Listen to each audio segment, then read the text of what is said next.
Beberapa tahun yang lalu saya pernah mengatakan bahwa jangan pernah sekali-kali teman-teman melakukan pengepresan pada saat pohon utama itu dia belum balance atau pada pecah batang itu belum balance atau menutup. Jangan pernah sekali-kali melakukan pengepresan as ya.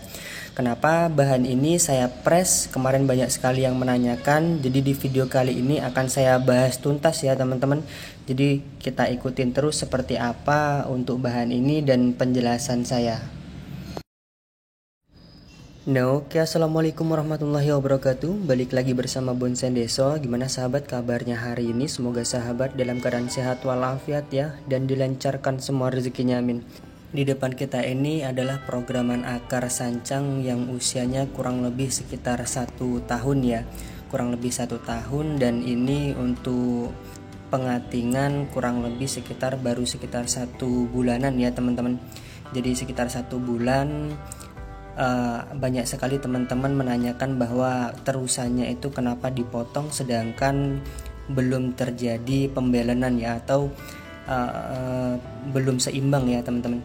Nah, jadi di video kali ini akan coba kita bahas kenapa saya mengepres belum waktunya.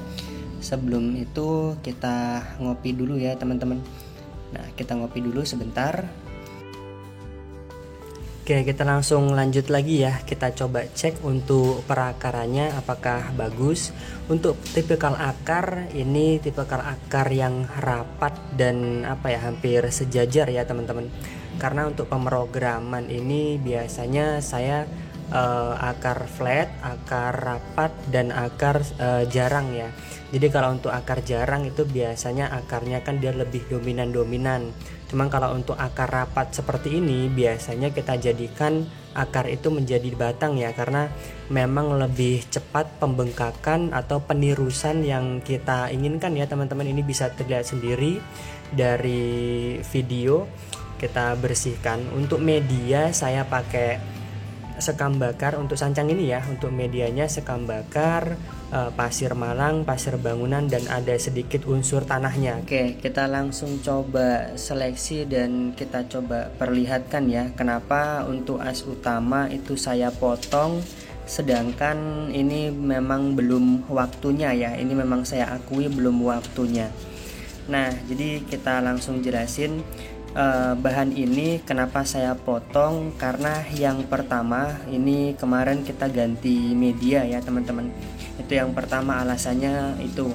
Terus yang kedua, yang paling krusial atau yang paling inti kenapa saya potong sebelum waktunya, karena saya pribadi dari dulu sampai sekarang itu mementingkan mata tunas ya. Kita mengambil pengelosan, mengambil tunas supaya besar, itu membiarkan tunas supaya besar. Ketika dia sudah besar itu dia tidak pas mata tunasnya, itu kita juga yang ribet ya teman-teman. Makanya saya langsung nolkan supaya saya cari mata tunas yang pas, saya cari percabangan yang calon percabangan itu dia yang sekiranya itu ruasnya tidak panjang dan proporsinya dapat dengan batang yang kita program. Itu kita lakukan sejak dini. Karena kalau dia nanti sudah besar, sudah susah untuk diarahkan, itu untuk mata tunasnya tidak pas, kita juga yang repot. Jadi nanti malah menambah beban yang kita yang kita program ini ya teman-teman. Nah, jadi seperti itu. Jadi alasan utamanya itu memang mata tunasnya tidak pas ya teman-teman. Nah, ini kita lakukan penyeleksi. Ini bisa terlihat kita potong di depan ini. Seharusnya ini pada saat untuk cabang yang itu tadi, itu harusnya dia di samping dan di samping. Dan ini dia terjadi depan dan belakang ya teman-teman. Jadi seperti itu. Nah, setelah kita proses seperti ini, kita lakukan pengatingan, baru tunas yang kita besarkan, yang kita loskan lagi, itu kita pilih yang ruas dan mata tunasnya itu dia rapat. Nah, apalagi untuk sancang biasanya kalau dia sudah di cutting seperti ini, dia banyak sekali tumbuh tunas ya seperti ini, kita bebas memilih untuk tunas mana yang kita perkirakan itu dia pas untuk mata tunasnya ya teman-teman. Nah, ini sudah saya pilih Dan untuk cabang keduanya juga kita pilih agak sedikit atas supaya tidak sejajar dengan cabang pertamanya ya. Ini nanti akan langsung kita eksekusi dan kita rapikan ya teman-teman. Boleh di wiring atau tidak pun boleh, karena untuk sancang ini saya dua-duanya pakai juga di wiring untuk pembuatan gerak dasar atau tidak. Jadi kalau untuk tidak di wiring berarti kita pakai teknik cutting ya. Kalau untuk teknik cutting ini memang karakternya dia lebih cepat keluar dibandingkan dengan pewiringan. Terus sama satu lagi ya teman-teman, harus benar-benar dikontrol juga untuk media ini, karena jangan pernah sekali-kali untuk sancang ini dia sampai stuck ya. Kalau untuk sampai stuck dia nanti malah bisa mati ranting, mati cabang, atau malah akarnya juga bisa mati ya. Jadi seperti itu ya teman-teman. Untuk pemilihan mata tunas di cabang pertama ini saya akan melakukan penyeleksian. Jadi untuk mata tunasnya itu kita ambil yang paling bawah ya, supaya nanti ketika cabang pertama ini besar itu dia tidak sejajar dengan cabang kedua ya teman-teman.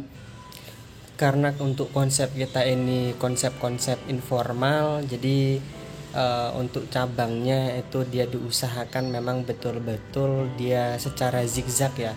Walaupun nanti kedepannya dia hampir seimbang atau hampir sejajar, setidaknya dia bisa ada pembeda antara cabang pertama atau cabang satu dan cabang kedua, itu dia ada pembeda positif. Untuk cabang pertama dia nanti dia lebih besar dibandingkan untuk cabang kedua, dan untuk as mahkotanya nanti bisa tepat sekali di tengah-tengah pengatingan kita ini ya teman-teman. Jadi setelah besar itu nanti proporsinya dia seimbang sendiri. Nah jadi seperti itu. Ini sekalian kita jawab ya, untuk pembengkakan di pangkal batang sancang ini biasanya saya juga melakukan penggeratan ya. Jadi untuk penggeratan seperti ini boleh pakai pisau, karter, silet dan lain sebagainya, itu dari pangkal batang dan pangkal akar ya. Jadi pas di tengah-tengahnya itu kita sayat ya teman-teman, supaya ketika kambium itu dia menutup, dia lebih membengkak untuk bodinya. Jadi untuk penirusan bahan bonsai yang kita program seperti ini, itu dia nanti lebih dapat ya teman-teman. Nah itu adalah salah satu pengalaman yang saya alami ya, karena di sini kita menceritakan pengalaman sesuai dengan apa ya yang sudah kita alami ya, tidak berniat untuk menggurui. Mungkin teman-teman ada yang bisa menambahin juga bisa, atau agak sedikit dipecah apa. Kalau agak sedikit dipecah itu saya tidak rekomendasi, karena untuk sancang ini kan takutnya dia belah ya teman-teman. Itu kita safety-nya itu malah digerat saja ya, kita kasih luka atau sayatan seperti itu. Nah untuk pembersihan ini, untuk pencatokan ya, diusahakan benar-benar rapi supaya ketika nanti losan dan cabang keduanya ini dia membesar, untuk jalannya kambium itu bagus ya. Seperti pengelosan pertama kali yang kita press ini, itu kan jalannya kambium dia bisa bagus ya. Nah di bagian untuk cabang pertama atasnya juga kita rapikan supaya dia nanti ketika dia besar dia tidak bendol ya, karena pernah sekali saya melakukan seperti itu. Atasnya ini tidak kita rapikan, dia jadinya malah jelek ya teman-teman. Ya itu kan dari pengalaman yang saya alami ya. Nah untuk salep kambium ya, untuk salep kambium ini bebas mau pakai apa aja, asalkan yang pasti dia bisa menutup luka yang kita goreskan ya, atau bukan luka di hati ya teman-teman. Yang penting dia bisa menutup luka dan tidak kemasukan air ya, karena untuk sancang ini kan dia di tengahnya seperti ada busa-busanya seperti itu. Jadi kalau dia salah satu penyebab dia batangnya busuk atau berlubang itu tadi ya, sering kita siram dan memang tengahnya itu dia bisa bolong ya. Jadi seperti itu, karena untuk sancang ini memang rawan sekali di bagian itu ya teman-teman. Nah mungkin video ini cukup seperti itu ya. Ini coba kita cek untuk hasilnya nanti seperti apa. Kita coba putarin ya teman-teman. Jadi untuk tampak depan nanti masih bebas, mau dari sebelah sini atau dari sebelah situ. Nah untuk cabang keduanya nanti agak sedikit kita arahkan sedikit ke atas supaya dia tidak sejajar. Dan untuk terusannya kita biarkan juga, untuk cabang ke pertamanya juga kita biarkan dulu, tidak kita kasih wiring ya. Nah untuk hasil sementaranya seperti ini dengan perakaran yang cukup lumayan istimewa menurut saya pribadi. Untuk tampak depan nanti masih bebas karena perakarannya sama-sama maksimal ya teman-teman. Nah jadi konsep-konsep gerak dasar seperti ini memang yang sangat mempengaruhi hasil nanti pohon ini seperti apa jadinya. Oke, jadi cukup sekian. Salam dari saya, semoga bermanfaat.